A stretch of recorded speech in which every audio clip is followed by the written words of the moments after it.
ay taariikhdu tahay lixdii bishii saddexaad 2022 maalin axad ah waxaan joognaa magaalada Buuhoodle gaar ahaan xaafadda askarta maanta halkan waxaan ka sameynaynaa biyo dhaamin loo sameynayo xaafadda qaybo ka mid ah annagoo ah ururka Qaryada Quruxso oo ah urur mar walba u taagan ka shaqaynta horumarka ee deegaanka Buuhoodle iyo qurxintiisa muddooyinkii ugu dambeeyay ee bishan sameynayay biyadhaan kala duwan oo aan ka sameynay xeryaha barakacayaasha ee magaalada xaafadaha ee magaalada ee ku dhex yaala runtii xaaladda abaareed iyo mid biyo la'aaneed ee deegaankan ka jirta waa mid ballaaran saameyn weyn ku sameysay dabaqado kala duwan oo ku nool magaaladan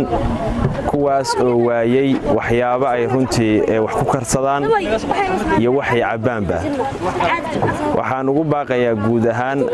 ummadda islaamka gaar ahaan ummadda Soomaaliyeed in ay garab istaagaan dadkan biyo la'aantu iyo abaartu hayso ee ku nool deegaankan Buuhoodle si gaar ah waxaan baaq ugu dirayaa qurba joogta u dhalatay deegaankan hay'adaha caalamiga ah ee ka shaqeeya arrimaha abaaraha iyo xaaladaha biyo la'aanta ee hadda ka jirta ee deegaanada Soomaalida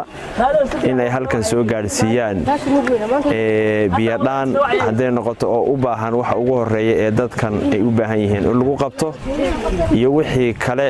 ee runtii wax ka taraya xaaladan abaareed ee lagu jiro deegaankan waxaan si gaar ah halkan u marinayaa bulshada Buuhoodle oo runtii in ka badani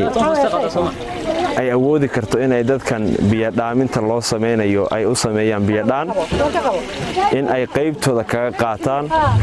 oo ay waxay tari karaan runtii ay ku caawiyaan in biyo lagu dhaamiyo xaafadaha dariska ee gudaha magaalada waxaa la doonayaa insha Allah haddii Alla idmo qof walba inuu u naxariisto walaalkiisa aan biyaha haysan lana rabo in aad isu naxariisataan oo aad biyaha isu dhaamisaan waxaan ugu baaqayaa guud ahaan dadka ku nool Buuhoodle runtii waxa la yiraahdo way yar tahay inta ka war haysa dadka jilicsan iyo dadka dariska ah ee la nool ee dhibaatadana haysato waxaa jirta dadyow goobaha la isugu yimaado ee fadhi ku dirirka ah ka sheega in dadyowgan u kacay ee dhalinyaradan Qaryada Quruxso iyo kuwa kale oo kamid ah dhalinyarada magaaladaba ay ku propagandeeyaan injooyay ku soo qaataan iyo dad bay wax ku cunaan waxaan leeyahay haddii aadan walaalkaaga muslimka ah ee dhibaataysan aadan waxba tarayn oo aadan la baxayn $1 $2 ee biyaha lagu dhaaminayo iska daa oo ka waantow propagandada aad ka sameynaysid meelaha fadhi ku dirirka u samee kaliya inaad u ducaysid oo Ilaahay xaaladda abaareed ee lagu jiro inuu